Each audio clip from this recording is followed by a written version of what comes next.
Hello everybody, welcome back to another video. Today we're looking at a rather small camera. You probably can recognise it if you've seen any of my previous videos. This is a Minox. It's another one of the 35 series from Minox. They can be identified because they all have these different coloured shutter buttons, and this green one signifies that this is a PL. I think I've done the GL, which was the one with the yellow shutter release button. I think there's a video up about that one. Come on, these lovely little cases, made in Germany. This one dates from the mid-80s, sort of 82 to 87. And as you see, you pull down this little flap on the front to reveal the camera. You can also use it as a lens shade if you use it upside down. Very simple little camera, predominantly plastic, quite lightweight, incredibly small. I think these were marketed as the smallest 35mm cameras. If I get out a roll of film, you can just see how small they are. That's the film that's going to go into it, so it's literally sort of three films in terms of size.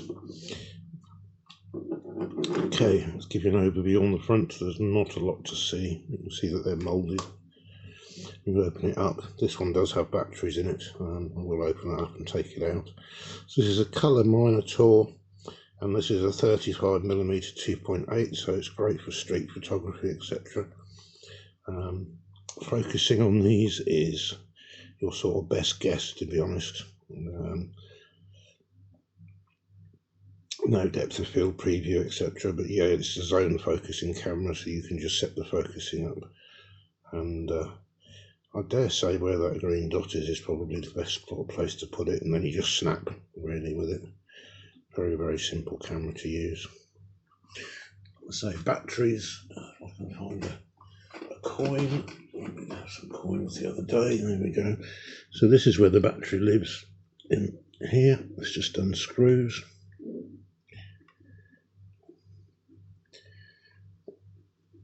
I can't remember what I was using in here. I think I was using either four Wien cells or 4 SR44s. I've been out using this one because I did like the quality of the lenses. They're very good quality actually for such a small camera. They do produce good results.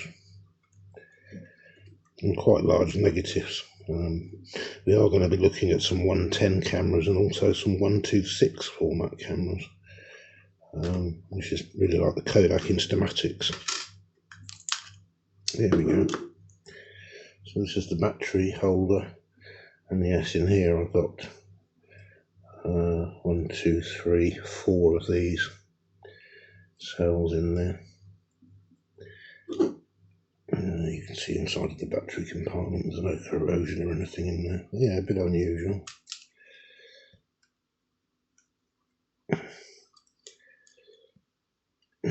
Not an ideal situation. I think originally it was a single battery, but I've been using these this sort of 4 approach to it. This camera does have some issues. I haven't developed the film out of it yet, so I'm not quite sure. These do, quite often you'll find these that the shutters don't work in them. They do fetch quite strong money on eBay. They're quite collectible. And it is my intention to try and get the whole series of them. There we go. That's the battery stacking. There is a battery test function, but I don't think that's working on this camera, this particular one. Okay, so you focus with this one at the front here. I'll bring this up a bit closer if it will focus. So there you can see there's the focus. This one behind is the aperture, so this goes from 2.8 and right the way through down to focus. Goes all the way down to 16. But this is the difference with this model, is that it has like a program mode onto it. So you can set it onto automatic and it will select both the shutter speed and the aperture.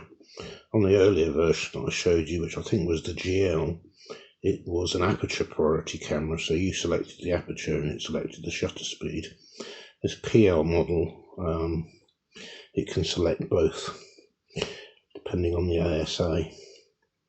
It's a double wind camera, so you have to wind twice to move it on. There is a self-resetting frame counter, and there is a room for a cable release here as well. So you can see it's a double wind. It's got a red light flashing, so the exposure's not very good. There is a 2 times for backlit, so you can use that if you've got a backlit subject, and that will give you a longer exposure. Has a hot shoe, I do believe. Yep, hot shoe. Rather nice. Has the cover on there. This is your rewind crank, so this just holds out to rewind your 35mm film. On the bottom, this is where you set the ASA or the ISO, so it ranges not very high actually, only goes up to 400 down to 25. You push this button in to rewind. That will stay in until you wind on, and then it'll pop back out again, like so. Tripod bush also is what holds it in the case, and then to open the back you just slide this lever across and the whole back will come off. You can see the pressure plate, you can see it's plastic, very cheaply made cameras. This is the take-up spool, which has got a slot there to grab the film leader as you're loading it. Sprocket drive. This part's all nicely metal, and you can see the back. It's a leaf shutter camera. Serial number, and this is where the film goes. And this is obviously the ASA dial on the bottom here. And this bit up here, I think there's a self-timer actually. When you push that in, it should activate a self-timer, I think. There you go. You see the little red light flashing.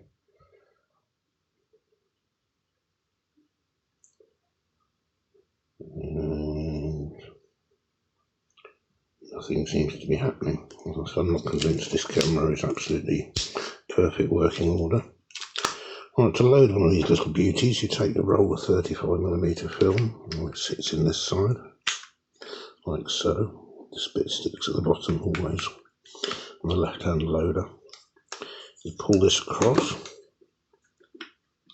Trying to do this whilst leaning over a phone is not the easiest of jobs. So we want the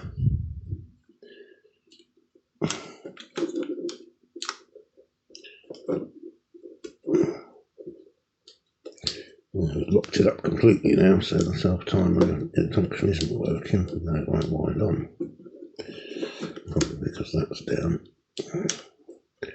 There we go. You open that little flap at the front and that turns the camera on. So you can see on this take-up spool there's a little, the camera can focus on that, there's a little catch there that should lock into the, lock onto the film. It says you can't see. No, it's like it's shocking.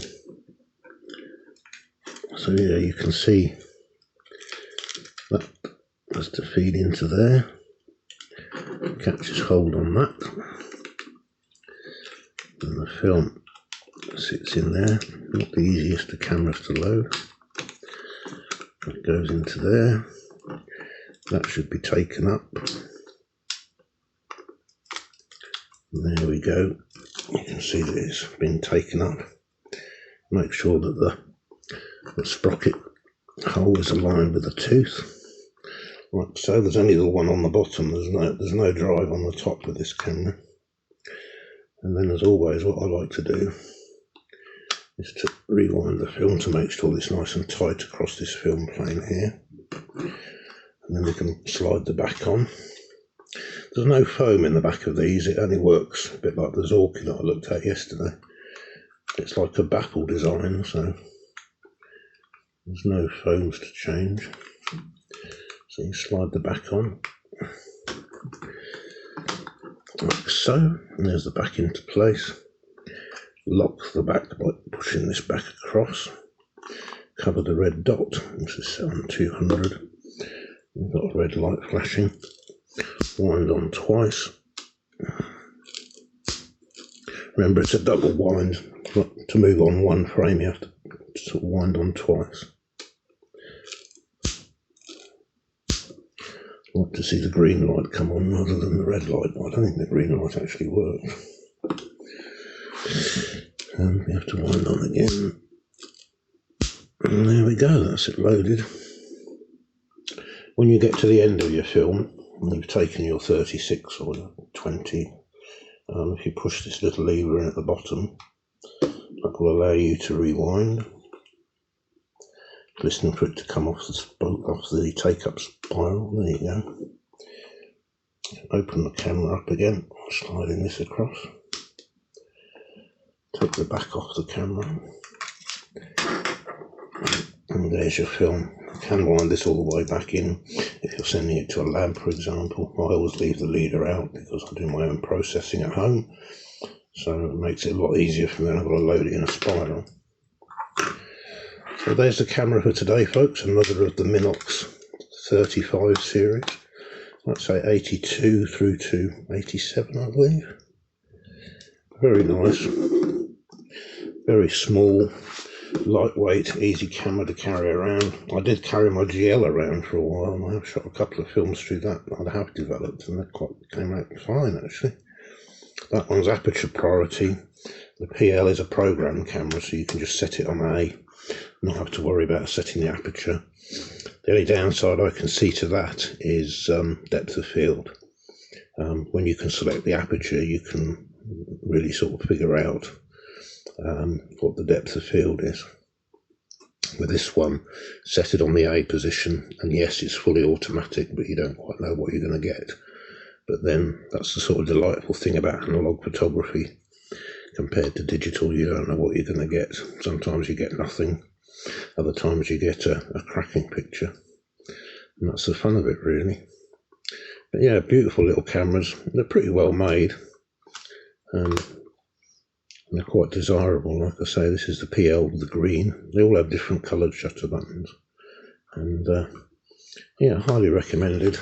Great just to pop in your pocket. I was going to say put it in the car, but don't leave cameras in the car. That's not a good idea. Digital or analog cameras, they shouldn't be left in a hot car, in the boot of a car, etc. But yeah, that's today's camera, Minox 35PL. Thanks for watching. Comments, questions, queries down below. And yeah, don't forget to like and subscribe and all the usual YouTubey sort of stuff. And I look forward to seeing you in the next one.